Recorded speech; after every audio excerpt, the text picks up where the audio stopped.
pequeno e singelo livro contém um grandioso e profundo assunto que o autor Luiz Fulano de Tal escreveu com aperfeiçoada capacidade técnica, ousadia e arte. Sua cuidadosa pesquisa social, científica, misturou-se a sua laboriosa e fértil imaginação, resultando numa extraordinária novela. Estilo literário que, pelas habilidades do autor, empolga a leitura e facilita a interpretação da obra, tanto pelo público jovem quanto pelo público adulto. Este livro revisita o continente africano através dos diversos lugares de fornecimento das pessoas para o mercado escravo. Ilustra o porto de Salvador da Bahia pela movimentação dos diversos tipos de embarcações que cortavam o Oceano Atlântico sob a égide do tráfico de humanos. Descreve as trágicas chegadas, as avaliações das peças, o estabelecimento dos preços e a fala pitoresca dos pregões, onde mães eram separadas de filhos para nunca mais vê-los. Além de detalhar, de esclarecer, de ressaltar sentimento de solidariedade e liberdade em pessoas submetidas à degradatória vida na escravidão, condição deplorável de injustiça social que levou um grupo de origem muçulmana ao extremo propósito da rebelião armada. Episódio este, tão conhecido como a Revolta dos Malês, em 1835, no período regencial do Segundo Reinado. O autor expõe sua obra em contrapartida à historiografia oficial que negligencia, que superficializa as fundamentais contribuições das diversas etnias africanas à formação do povo brasileiro. O autor utiliza de duas narrativas que se alternam no decorrer do texto. Em primeiro plano, é a do jovem que foi para Cayena estudar língua francesa, onde recebeu um maço de papéis manuscritos, e é manuscrito que surge a segunda narrativa, através da memória do negro Gonçalo, um livre que foi condenado à escravidão após a morte de seus familiares. Pela reação do governo aos parentes dos acusados da participação na revolta escrava baiana, denominado pelos insurgentes de Noite dos Cristais. O livro é de importante contribuição para o processo de construção da identidade social e cultural. Combate o racismo e o preconceito. Busca, pela valorização do humano, reconhecer a igualdade dos diferentes seres que constituem o nosso povo, o povo brasileiro. Obrigado e boa leitura. Eu acho que a primeira coisa que eu teria que falar é: eu escrevo por causa de uma mulher. Ela é pernambucana, analfabeta, negra, bem pequenininha assim, minha mãe.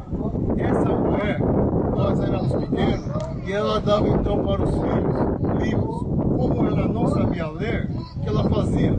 Ela ia na feira aos domingos e trazia para casa livros, gibis, revistas e jornais.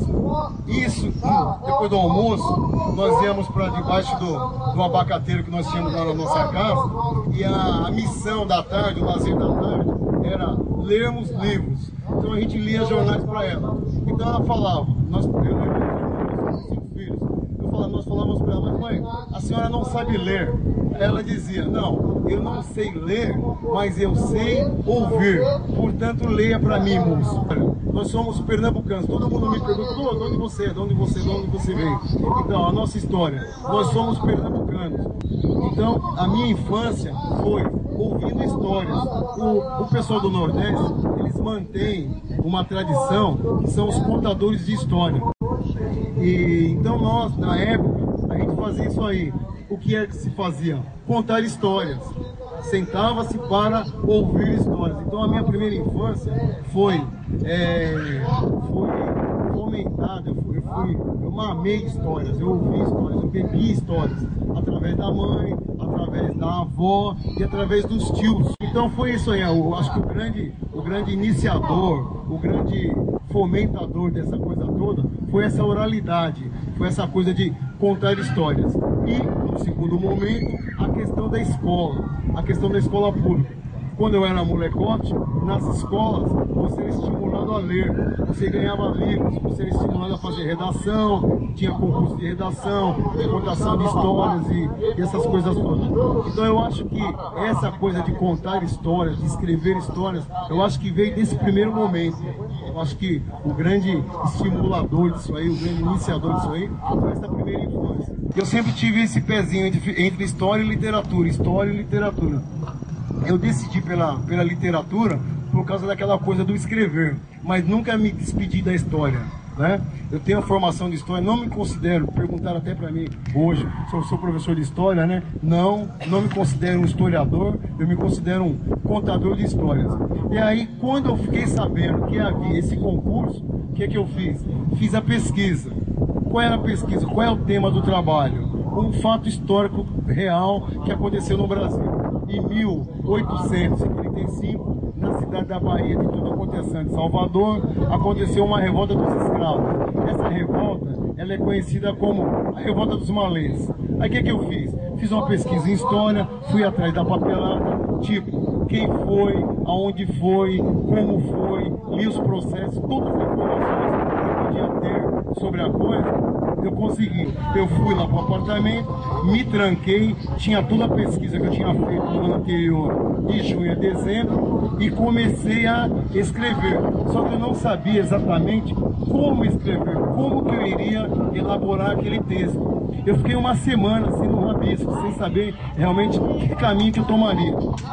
Um amigo, um moço que tem lá, ele vende livros em sebo, aquelas lojinhas que vendem livros usados.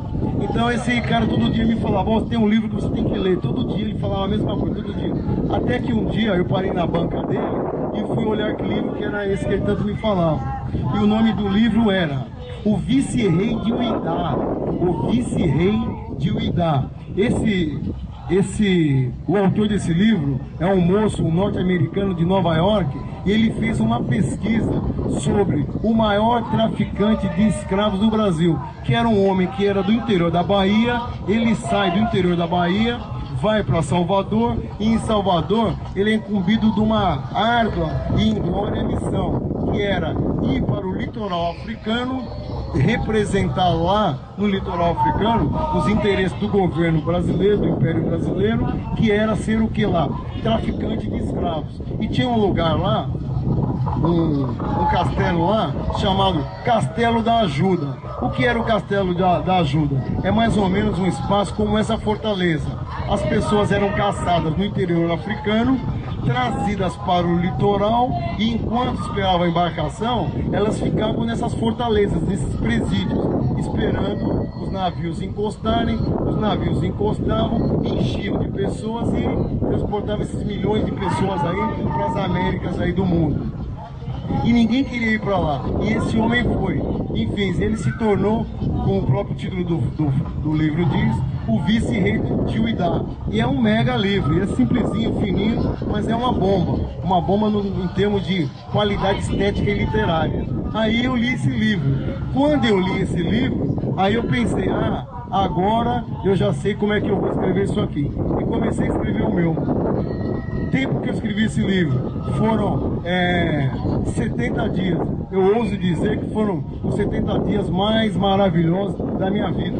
Era manhã, tarde e noite. Sempre me perguntam, eu respondo o seguinte: para você escrever, primeiro é a pesquisa.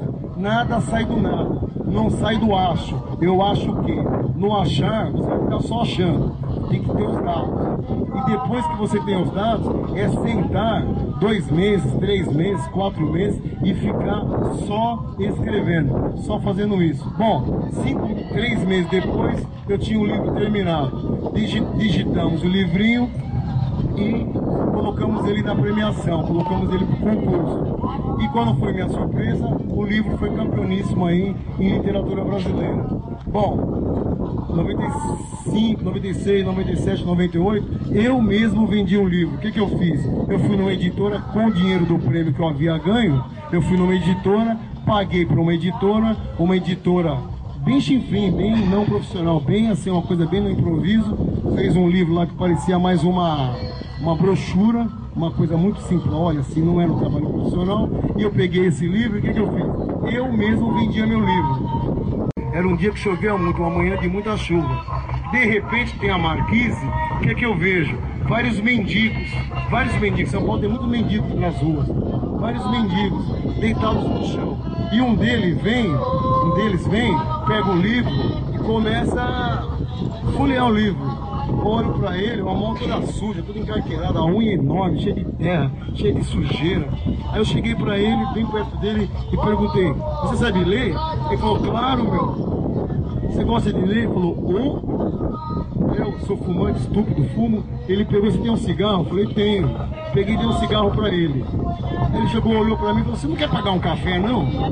Eu vou pagar um café. Atravessei a rua, tem muitos bairros, vende muito café, lá todo mundo toma café. Fui numa lanchonetezinha assim e comprei um copão enorme de café e um maço de cigarros. Trouxe pra ele, voltei. Quando eu volto, tem 3 caras, cada um com um livro, deitados no chão, aquelas barbas enormes, cheias de sujeira, de pedra, de terra, de pedaço de pau, um monte de coisa. O que ele faz? Ele tá sentadão, lendo o livro e fumando. Eu dei café pra ele, peguei um maço de cigarro, desmontei, dei pra ele, dei uns 3, 4 livros na mão deles lá e fui embora. Aí eu pensei comigo: se esse livro consegue contentar o mendigo, é porque então esse livro tem alguma coisa. Não é isso? É, meu amigo, foi isso mesmo. Obrigado pra nós.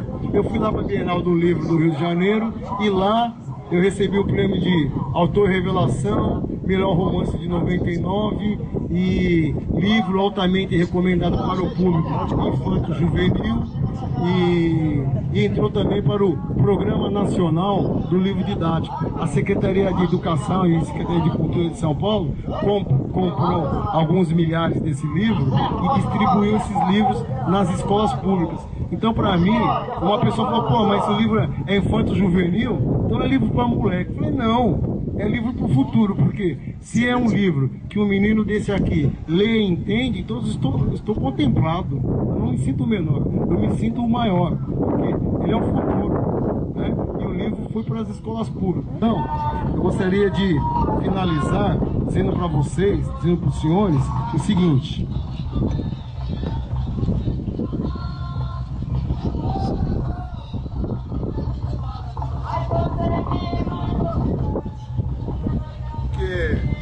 as pessoas falam: como é que escreve, é difícil escrever, não é, etc. E eu acho que eu diria para você o seguinte: